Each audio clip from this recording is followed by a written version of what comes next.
Hello my friends, मेरा नाम है प्रीतम प्यारे और आप देख रहे हैं प्यारे with piece YouTube channel. Friends, आज की हमारी वीडियो का टॉपिक है मुख्यमंत्री परिवार समृद्धि योजना। एमएमपीएस वह योजना का रजिस्ट्रेशन करके बीमा फॉर्म जमा करवाना है या नहीं। चलो इस वीडियो को शुरू करते हैं और आपको देते पूरी जानकारी। तो फ्रेंड्स, अगर आपने मुख्यमंत्री परिवार समृद्धि योजना का रजिस्ट्रेशन करवा लिया है तो आप अपना जो आपका बीमा फॉर्म है, जो दोनों बीमे हैं, प्रधानमंत्री जीवन ज्योति बीमा योजना और प्रधानमंत्री सुरक्षा बीमा योजना, वो दोनों बीमे का फॉर्म आप बैंक में जाकर जमा करवा दीजिए। सभी मेंबर्स का होगा फ्रेंड्स ये बीमा, जो इस बीमा योजना के लिए एलिजिबल हैं, योग्य हैं। उन सभी का आपको बैंक में जाके, जिस बैंक का आपने खाता दिया है उसमें जाकर वो बीमा करवाना है। और बीमा करवाना फ्रेंड्स बहुत ही ज़रूरी है, वरना आपको इस योजना का लाभ नहीं मिलेगा।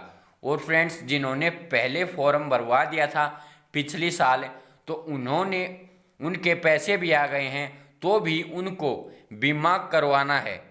फ्रेंड्स, आपको पता ही है, जिनने पहले फॉर्म भरा था उनके पास मैसेज भी आ चुके होंगे कि आप अपना जो बीमा है, प्रधानमंत्री जीवन ज्योति बीमा योजना और प्रधानमंत्री सुरक्षा बीमा योजना, बैंक में जाकर जमा करवा दीजिए ताकि आपको योजना का पूरा लाभ मिल सके, क्योंकि अभी उनकी दूसरी किस्त भी नहीं आई है। वह जब अपना बीमा फॉर्म जमा करवा देंगे तो उन जिनका अब नया रजिस्ट्रेशन हुआ है उनके साथ उनकी दूसरी किस्त भी आ जाएगी। तो फ्रेंड्स, जो ये बीमे हैं ये करवाने बहुत ही ज़रूरी हैं। जिनकी एज 18 से 50 साल है उनका प्रधानमंत्री जीवन ज्योति बीमा योजना, जिसके तहत 330 जो रुपये हैं हर साल काटे जाते हैं, वो बीमा 18 से 50 साल के जितने भी आपकी फैमिली में मेंबर हैं उनको करवाना है। और जो भी मेंबर 18 से 70 साल के बीच है, यानी 18 से 70 साल के बीच है, उन सभी मेंबर को प्रधानमंत्री सुरक्षा बीमा योजना दोनों करवाने, यानी जिनकी एज 50 से 70 के बीच है उनको केवल प्रधानमंत्री सुरक्षा बीमा योजना, और जिनकी 18 से 70 साल के बीच है, यानी वो 50 से अभी नीचे हैं, तो उनको दोनों बीमे, जो 70 साल के हैं और 50 के हैं, वो दोनों करवाने हैं। फ्रेंड्स, इसके बाद ये जो साइट की समस्या आ रही है, फ्रेंड्स आपको पता है कि जो साइट है वो 1-2 दिन से तो बिल्कुल भी कार्य नहीं कर रही है।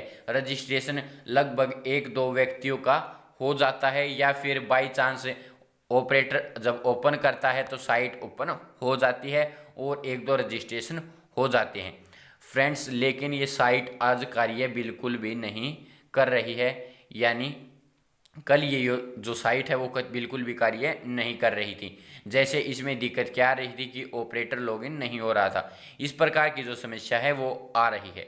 और फ्रेंड्स, इस योजना के रजिस्ट्रेशन भी अभी लगभग बेनिफिशरियों के बचे हुए हैं, जिनके रजिस्ट्रेशन अभी तक नहीं हुए हैं। और लास्ट डेट भी आज की यानी 31 मई की बताई जा रही है। हो सकता है इस डेट को आगे बढ़ा दिया जाए और आप रजिस्ट्रेशन कर सकें, क्योंकि जो फ्रेंड्स वो साइट में जो दिक्कत आ रही है इसके कारण न तो साइट ओपन हो रही है, और ओपन हो जाती है तो ऑपरेटर लॉगिन नहीं हो रहा है, यह दिक्कत आ रही है। तो आप चिंता न करें जिसका भी रजिस्ट्रेशन नहीं हुआ है, क्योंकि रजिस्ट्रेशन तो लगभग ही बचे हुए हैं, रजिस्ट्रेशन नहीं हुए हैं, क्योंकि लगभग जो बेनिफिशरी हैं, जो इस स्कीम के योग्य हैं, उन्हें पता नहीं है, या फिर ये साइट के कारण, जो एरर आने के कारण ऑपरेटर रजिस्ट्रेशन नहीं कर पा रहे हैं।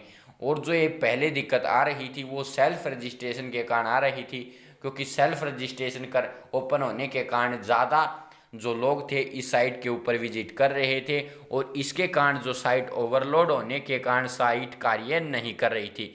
लेकिन जब परसों जो ये ऑपरेटर सेल्फ रजिस्ट्रेशन हटाया गया तो क्या हो गया कि जो ऑपरेटर लॉगिन करने के बाद भी उसमें बहुत सारे एरर आ रहे थे।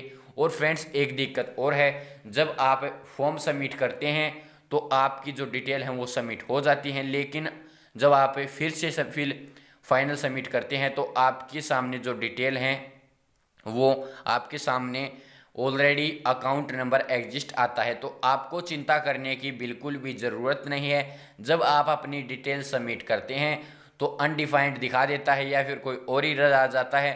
तो अगर आपका bank account already exist show हो जाता है तो आप बैंक फॉर्म में जो प्री फिल्ड फॉर्म डाउनलोड होता है वहाँ पर जाकर एक बार आप अपनी फैमिली आईडी डालकर सर्च करके देखिए कि जो आपकी डिटेल हैं वो अगर शो हो रही हैं तो आपका फॉर्म पहले से भर चुका है।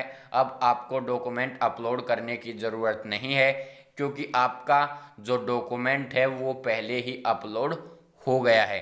अब आप जो ऑपरेटर हैं वो जो बेनिफिशियरी का प्री फिल्ड फॉर्म डाउनलोड करके दे सकते हैं और उनका फॉर्म सफलतापूर्वक अपलोड हो चुका है। अब उन्हें चिंता करने की ज़रूरत नहीं है। और फ्रेंड्स, ये ऑपरेटर आईडी भी अभी कार्य नहीं कर रही है। आपको पता है जो सेल्फ रजिस्ट्रेशन करना चाहते थे उनका सेल्फ रजिस्ट्रेशन फ़िलहाल नहीं हो रहा है। तो हो सकता है कि साइट में ऑप्शन सेल्फ रजिस्ट्रेशन का जोड़ दिया जाए और इस योजना की डेट बढ़ा दी जाए, ताकि जो बचे हुए बेनिफिशियरी हैं जो स्कीम के लिए योग्य हैं वो अपना फार्म भरवा सके। और फ्रेंड्स, अगर साइट अच्छे प्रकार से कार्य करने लगे और रजिस्ट्रेशन डेट बढ़ा दी जाए तो जो भी इस योजना के योग्य बेनिफिशियरी हैं, योग्य जो इस स्कीम के लायक जो भी आपके गांव या आपके मोहल्ले में या आपके आसपास जो भी इस स्कीम के लिए एलिजिबल है, आप उन्हें बता दें कि ये रजिस्ट्रेशन हो रहे हैं। क्योंकि फ्रेंड्स, मेरे पास बहुत लोग आते हैं कि भाई रजिस्ट्रेशन हो रहे थे, हमें पता ही नहीं है कि रजिस्ट्रेशन शुरू हो गए थे, कब हमें पता ही नहीं चला।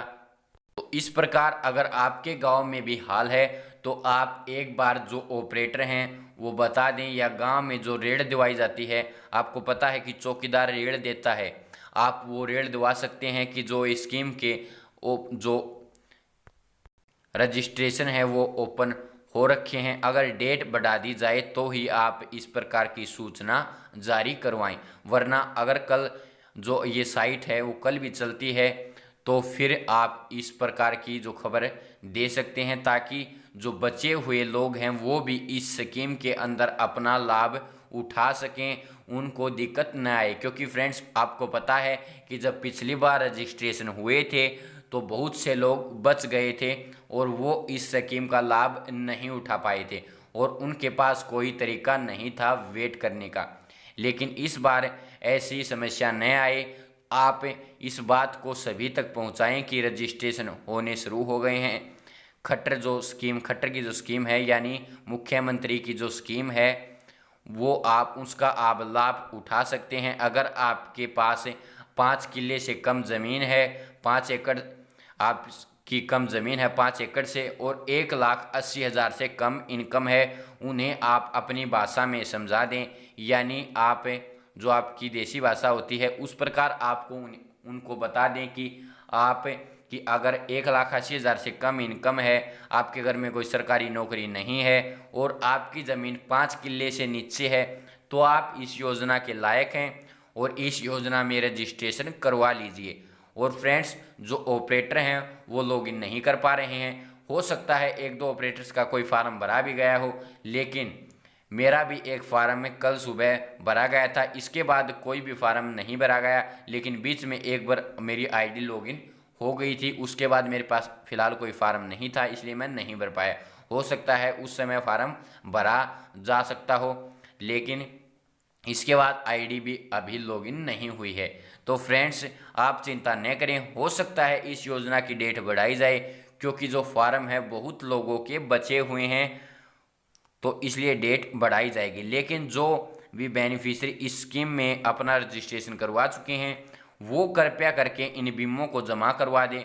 और फ्रेंड्स, जो मानधन वाला जो आपको दिक्कत आ रही है कि अगर आप किसान हैं और क्योंकि किसान का जो मानधन है उसमें स्टार लगा हुआ होता है, तो आप अपना रजिस्ट्रेशन किसान मानधन के तहत ज़रूर रजिस्ट्रेशन करवाएं और इस योजना में मानधन कार्ड नंबर डालें, नहीं तो आपका फॉर्म होल्ड पर चला जाएगा और आपको स्कीम का लाभ नहीं मिलेगा। और फ्रेंड्स, आपको हर जो डिटेल को है, हर जानकारी को फिल करना है और इन बीमों को ज़रूर जमा करवाना है, क्योंकि इससे संबंधित जो सरकार है वो लगातार मैसेज भेज रही है कि जो आप अपना जो बैंक बीमा है वो बैंक में जमा करवा दीजिए, वरना आपको इस स्कीम का लाभ नहीं मिलेगा। और पुराने बेनिफिशरी भी बैंक में जाकर इन बीमों को जमा करवा दीजिए, ताकि उनके भी अगली जो किस्त है, सेकंड जो किस्त है, वो जारी हो सके और उनके बीमे भी जल्द से जल्द जो इनके भी पैसे आ सकें। और फ्रेंड्स, आपको पता है कि जब पिछली बार रजिस्ट्रेशन हुए थे तो तुरंत अगले ही महीने में पैसे ट्रांसफ़र होना शुरू हो गए थे। तो इस बार भी ऐसा ही होगा, जल्द से जल्द वेरिफिकेशन स्टार्ट हो जाएगी। और फ्रेंड्स, लगभग फॉर्मों की वेरिफिकेशन स्टार्ट भी हो गई है। तो आप कृपया करके अपना जो सभी जानकारी दें और बीमों को जमा करवा दें, ताकि आपको कोई दिक्कत न हो। और फ्रेंड्स, जो ऑपरेटर हैं, जब भी इस योजना का रजिस्ट्रेशन करें उस समय जब वो डिटेल अपलोड करते हैं बैंक की, क्योंकि लगभग जो ऑपरेटर थे उन्होंने बैंक डिटेल अपलोड नहीं की, मुखिया की डिटेल अपलोड कर दी, उस समय ध्यान से अपलोड करें। अगर आपको सेकंड चांस यूज़ करना पड़े तो आप उस मेंबर की सभी जानकारी एक बार कस्टमर से चेक करवा लें कि कोई इसमें कोई समस्या तो नहीं है, ताकि आगे चलकर उनको समस्याओं का सामना न करना पड़े। और अगर बैंक डिटेल पहले से अपलोड न हो तो आप अपडेट फैमिलीज़ का ऑप्शन यूज़ करें, ताकि केवल बैंक डिटेल ही अपडेट करनी पड़े, कस्टमर के पास सेकंड चांस बच जाए। इस प्रकार आप डिटेल अपलोड करें ताकि कस्टमर को दिक्कत न हो। फ्रेंड्स, आज की वीडियो में कुछ ज़्यादा ही हमने बातचीत कर ली है, तो आप सारी बातों का ध्यान रखें। जो बैंक बीमा है वो ज़रूर जमा करवाएं, वरना पैसे नहीं आएंगे। ये सरकार बार बार मैसेज भेज रही है। आपको प्रधानमंत्री जीवन ज्योति बीमा योजना और सुरक्षा बीमा योजना दोनों ही बैंक में जाकर जमा करवाने पड़ेंगे। आपको इन बीमों के बिना स्कीम का लाभ नहीं मिलेगा। ऑपरेटर्स भी चिंता न करें, जल्द से जल्द इस साइट का समाधान हो जाएगा। हो सकता है डेट भी आगे बढ़ाई जाए और लगभग डेट बढ़ाई जाएगी। बेनिफिशरी भी दिक्कत न माने, और जो भी भाई अभी तक लाभ नहीं उठा पाए हैं उन तक ये सूचना ज़रूर पहुंचा दें, ताकि उनका भी रजिस्ट्रेशन हो सके अगर साइट नॉर्मल हो जाए और डेट बढ़ा दी जाए। तो फ्रेंड्स, इससे संबंधित अगर कोई भी नई अपडेट आती है तो मैं आपके साथ ज़रूर से ज़रूर शेयर करूंगा और जल्द से जल्द वीडियो बनाकर आपको बताऊंगा। तो धन्यवाद फ्रेंड्स। अगर आपको फिर भी मुख्यमंत्री परिवार समृद्धि योजना से संबंधित कोई भी समस्या है या परिवार पहचान पत्र से संबंधित कोई भी समस्या है तो आप मुझे कमेंट कर सकते हैं। मैं आपका रिप्लाई ज़रूर दूंगा और आपकी पूरी सहायता करूंगा। तो धन्यवाद फ्रेंड्स। जय जय भारत, जय हरियाणा।